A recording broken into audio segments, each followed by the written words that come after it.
Good evening, Board President and Governing Board members.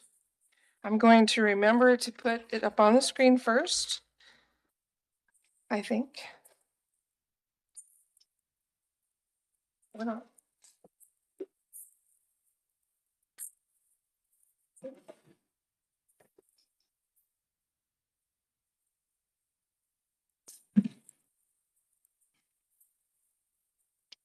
Get rid of that.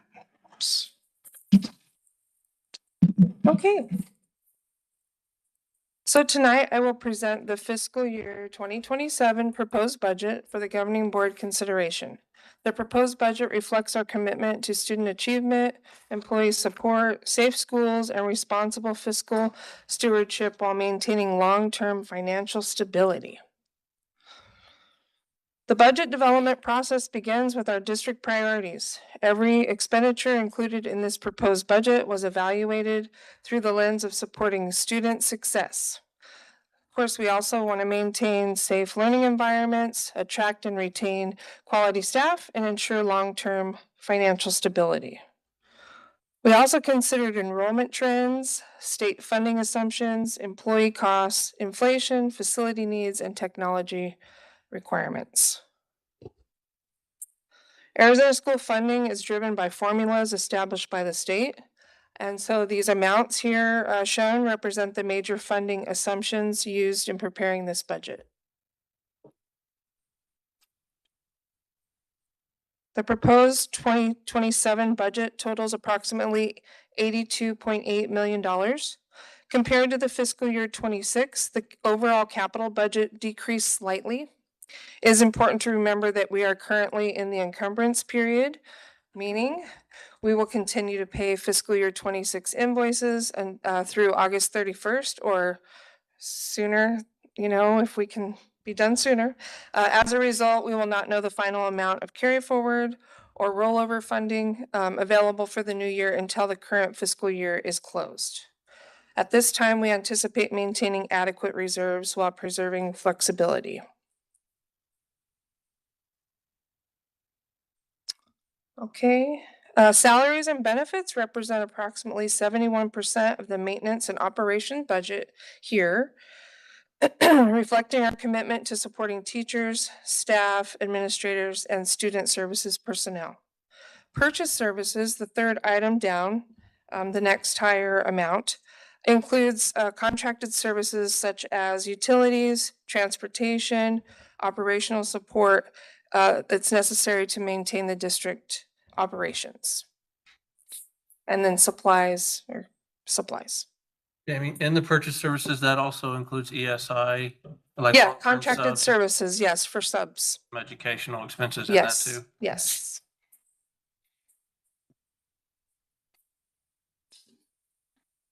Beyond the daily operations, the district continues to invest strategically in resources that directly support student learning and district operations. These investments include instructional materials, education technology, equipment replacement, furniture, and curriculum long-term obligations.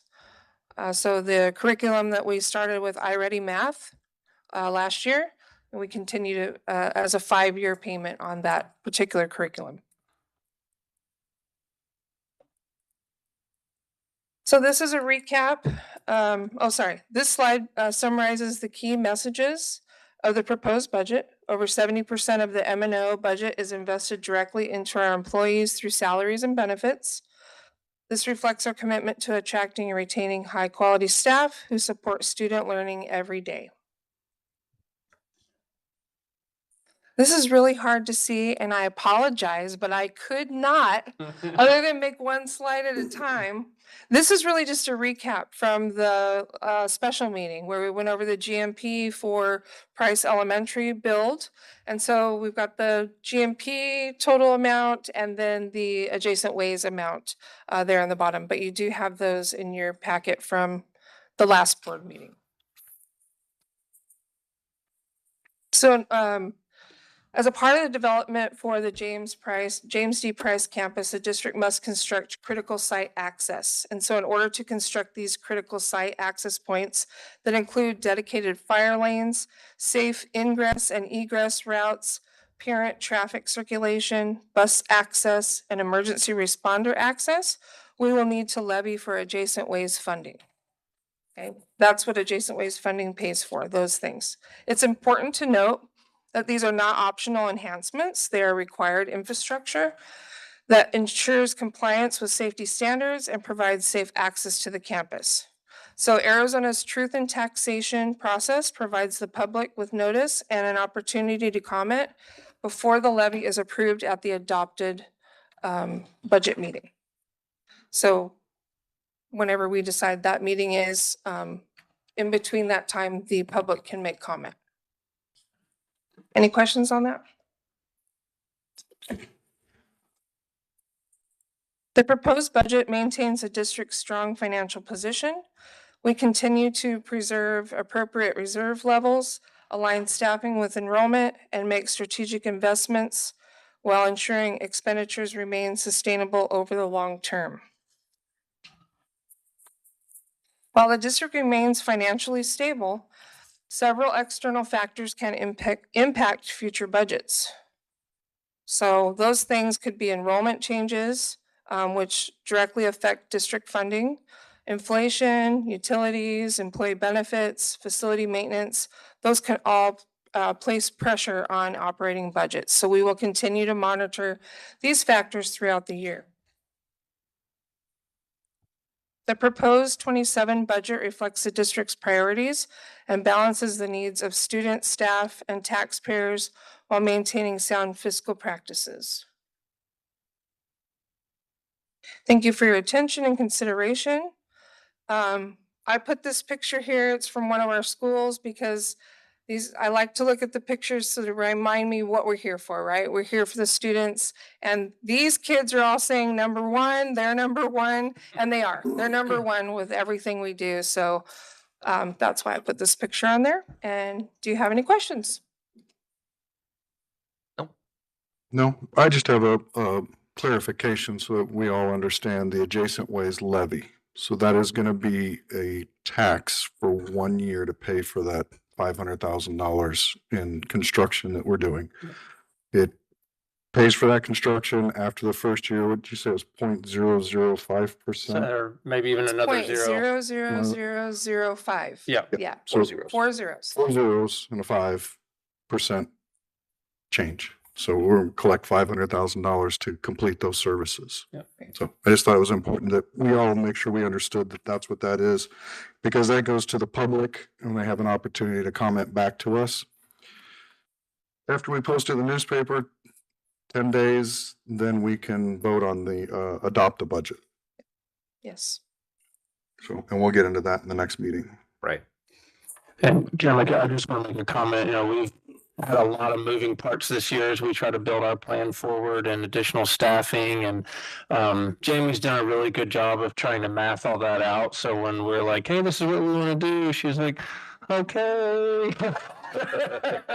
But she's done a good job, a really good job of helping us support a lot of those processes and the goals and objectives that we have. And so she's been really instrumental in, can we do it? How do we do it? What does it look like going forward? How sustainable are these options? And so I just want to, say to her, thank you that the partnership that she's had with us to be able to design that forward has been really good for us. So thank you. Thank you. Thank you. Thank you.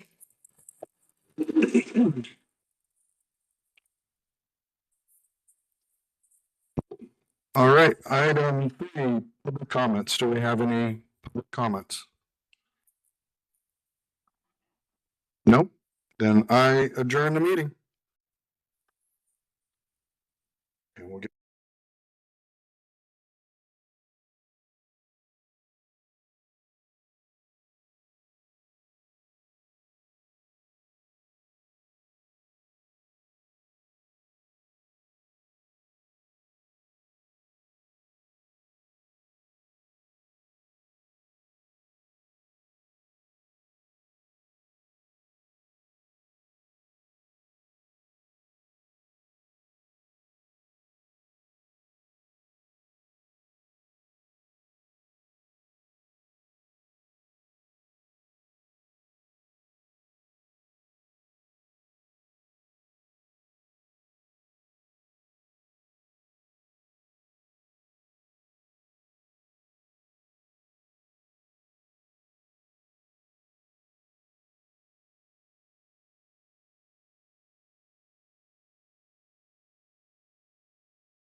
Sure. 30 seconds. No problem. Let me know. You're good? 29, 28. Good over here? Yes, sir. We're trying, she's trying. All right, it is June 9th, 5:45. I call this meeting to order. We will start, if you stand with me for the Pledge of Allegiance, in a moment of silence, please.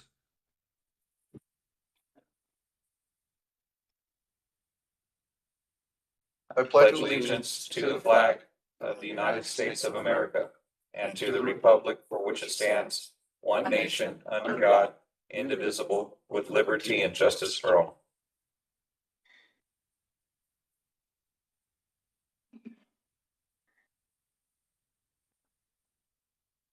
Thank you.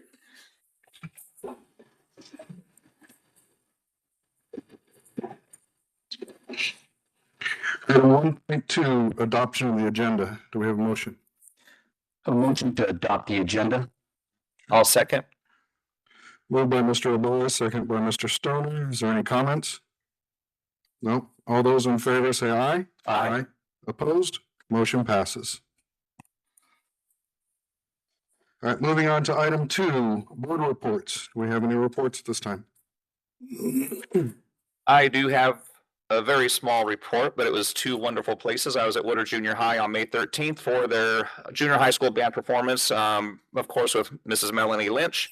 They did a phenomenal job. It was just amazing. And I want to say, first of all, I stood on my feet for about 2.5 hours. It was standing room only, and I had no problem doing that. I was actually kind of moving my feet to the music, so it was really nice. But they did everything. I mean, it was not just one or two groups, but all 6 groups performed. They were doing everything from jazz to orchestra. It was amazing the different ways that they went, from string to flutes, to the horns. It was just really good to see everything that they were doing there, how good they performed. It was just amazing. And then on May 18th, I was there again at Woodard. I have this thing about Woodard.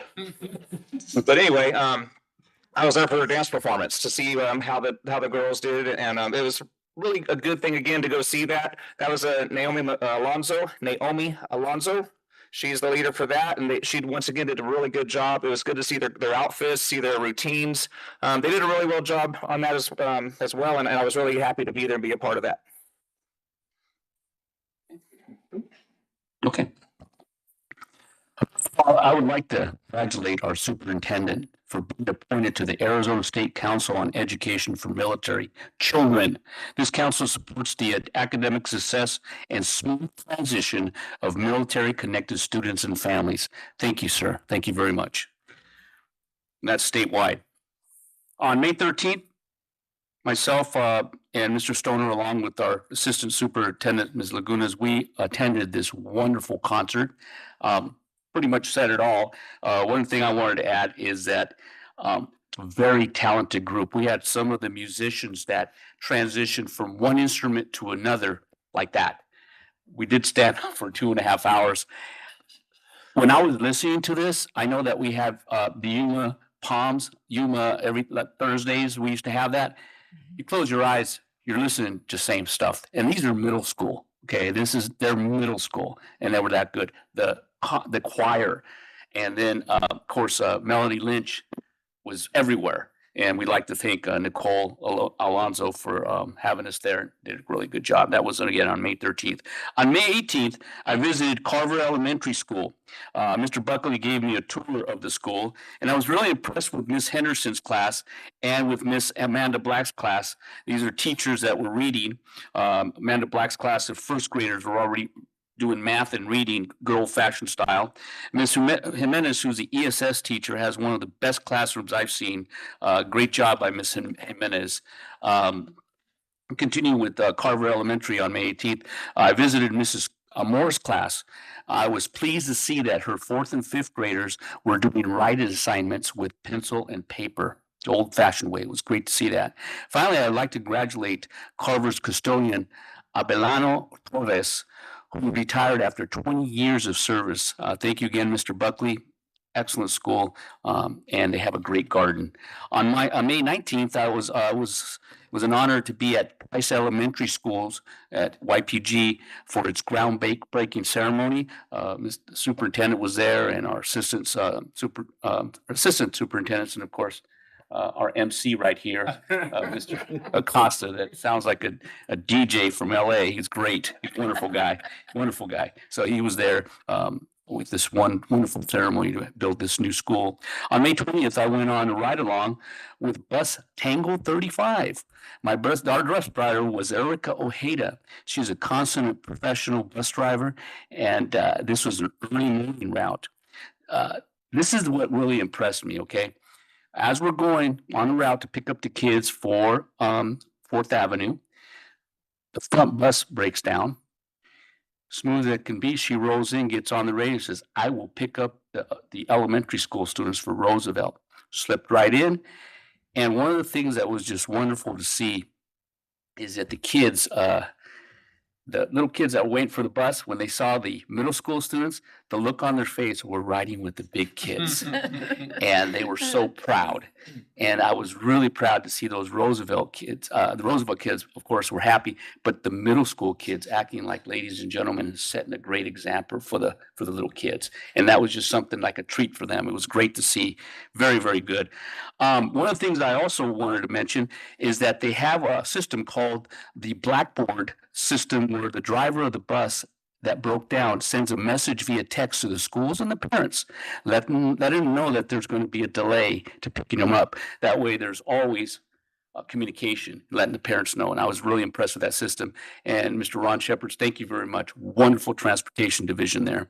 On May 22nd, I attended the Azella Achievement Banquet at Woodridge Junior High. Excellent program. And again, I'd like to thank Ms. Alonso for organizing this. It was a wonderful program.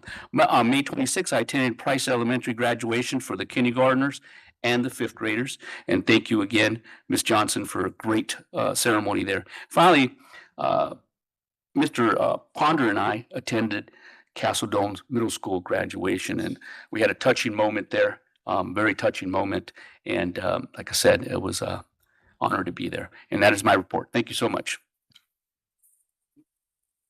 On May 26th, I attended the Woodard Junior High 8th grade promotion with Mr. Acosta. I want to commend Principal Alonso and her staff for a fantastic event. It was well organized, it was celebratory, and it was filled with excitement and that Roadrunner pride. It was wonderful to see the students, the families, and the staff really come together and celebrate such an important achievement. So thank you. Mr. President, I just wanted to thank 48 years of service.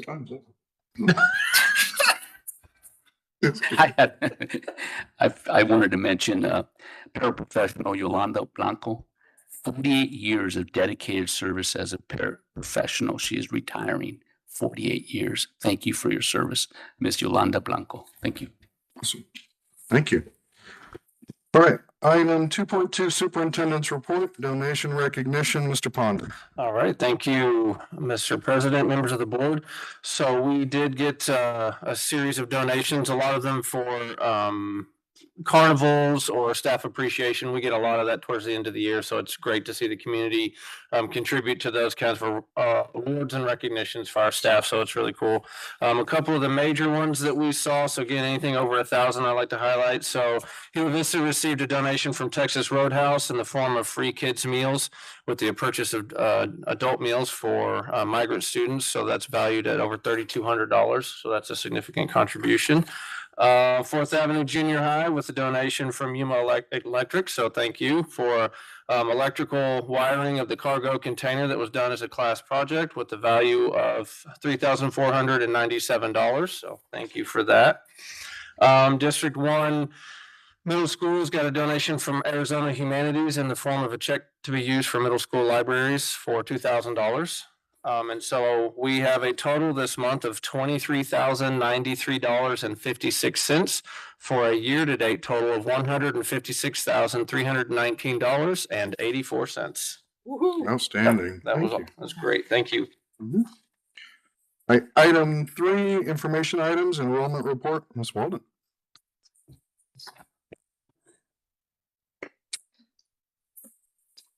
Governing Board President and board members.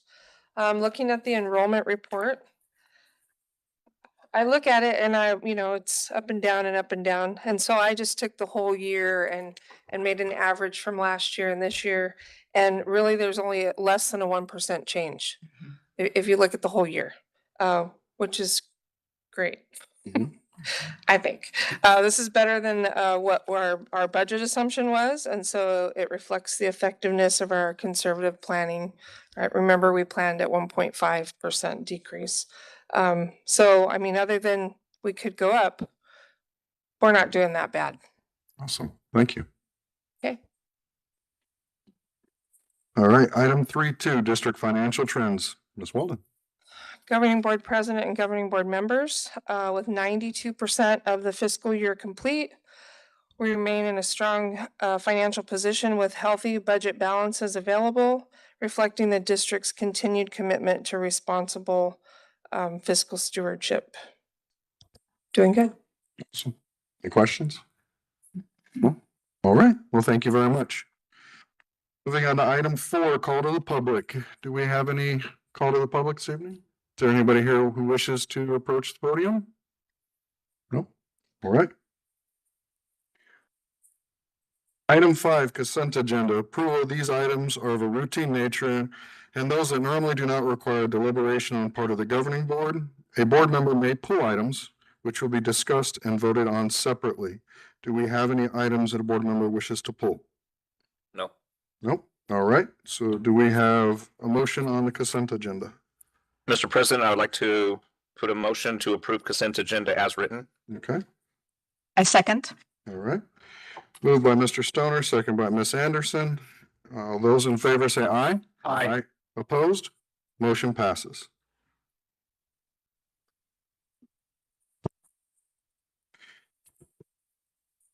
Item 6, action item, second reading of policy advisories 961 through 1046. Mr. Ponder. Mr. President, members of the board, so the governing board of Yuma Elementary School District utilizes the services of the Arizona School Board Association to maintain its governing policies and advise the district upon recommended changes. Policy advisories are sent to member school districts and governing board members multiple times throughout the year, usually to respond to changes in the law. This agenda serves as a second read for the proposed policy changes. ASBA's policy advisories 961 through 1046 are available on the district's website to facilitate community or employee input. It is recommended the governing board approve the adoption of policy advisories 961 through 1046 for the proposed policy changes. Anybody have any questions? No, sir. The motion? Mr. President, again, I move that we approve the adoption of policy advisories 961 through 1046 for the proposed policy changes. Okay. I second it. All right. Moved by Mr. Stoner, second by Mr. Obara. All those in favor say aye. Aye. Opposed? Motion passes. All right, 6.2, consideration to approve CSF 301 performance pay fiscal year 2026-2027. Do you have somebody, Mr. Ponder? That will be me. Thank you.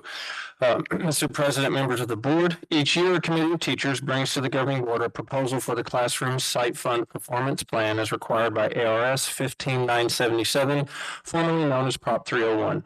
The performance plan must be approved by the governing board by December 31 of each year. The state legislature, no longer the voters, now controls the classroom site fund and the performance plan within this fund.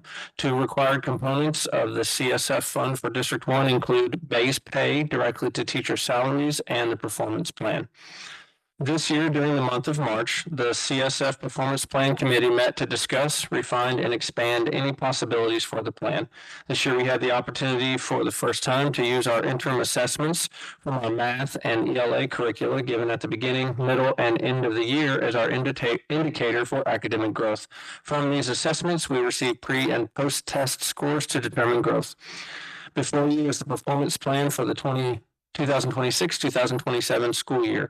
On May 15th, 2026, 97.6% of the participants voted to accept the plan, with approximately 94% of the participants voting. Incredible stats. This indicates a strong performance plan is in place. The classroom site fund will remain at a grand total of $16,200, $13,000 of that to the base and $3,200 to the performance plan. It is recommended from the classroom site fund plan committee that the governing board for Yuma Elementary School District 1 accept the performance plan for the 2026-2027 school year. All right. Any questions? Do we have a motion? Motion that we approve the CSF 301 performance pay for 2026 and 2027. Second. All right. Moved by Mr. Ibarra, second by Ms. Anderson. All those in favor say aye. Aye. Opposed? Motion passes. All right, item 6.3. Consideration to approve correction of incorrect student ID number listed in action item 3 of the May 12th, 2026 governing board meeting. Mr. Ponder. Mr. President, members of the board, the incorrect number, student ID 600-27289 is corrected to student ID 600-10923. The governing board's determination to approve the recommendation for expulsion of student ID 600-10923 is affirmed. It is recommended that the governing board approve correction of incorrect student ID number listed in action item 3 of the May 12, 2026 governing board meeting. All right, any questions? Motion? Mr. President, I move that we correct or approve the correction of the incorrect student ID number listed in action item 3 of the May 12th, 2026 governing board meeting. All right. I second it. Moved by Mr. Stoner, second by Mr. Ibarra. All those in favor say aye. Aye. Opposed? Motion passes. All right, 6.4, consideration to approve the 2026-2027 proposed budget. Ms. Walden. Already there? I'm here. Governing Board President and Governing Board members, districts are statutorily required to annually prepare a proposed budget no later than July 5th or the publication date of the notice of public hearing and board meeting, if earlier, and furnish it to the Superintendent of Public Instruction and to the county school superintendent.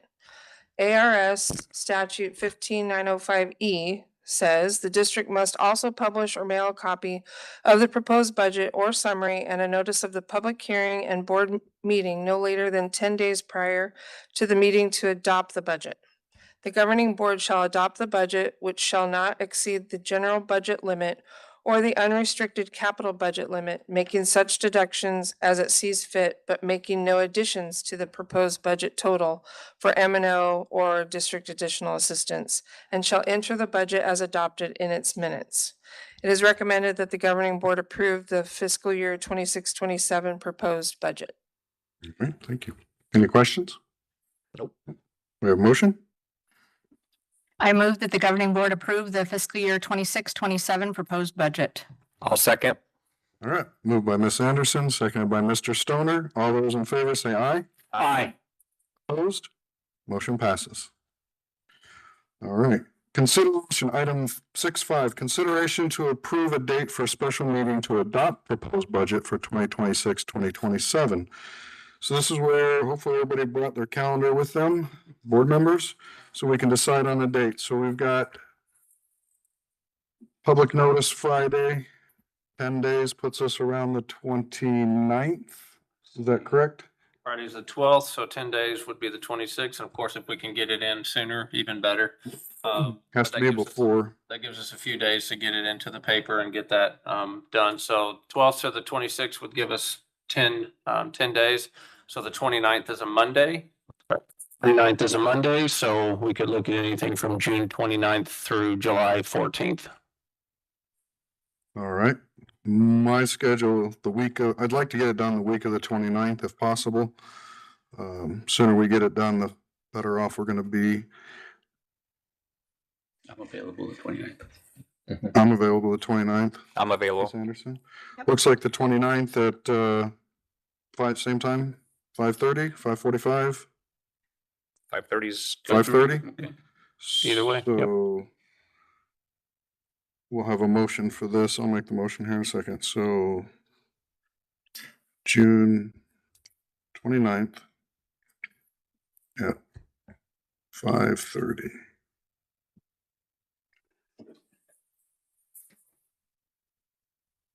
All right, so I move that we schedule a special meeting to adopt the proposed budget June 29th at 5:30 PM. Second. All right, Mr. Ware's moved, seconded by Mr. Stoner. All those in favor say aye. Aye. Opposed? Motion passes. Right. Future agenda items. Do we have any future agenda items at this time? Come on, we're shooting for a record time here on this meeting. Don't jinx it. Don't jinx it. He's right through that All one. right, I adjourn the meeting. Thank you all. Is that 20 minutes? Is that what I saw? Well, we had a little bit of Yeah. talking at It's the just- beginning. He warned me though. Yes. He warned me coming in. He was That's quite impressive.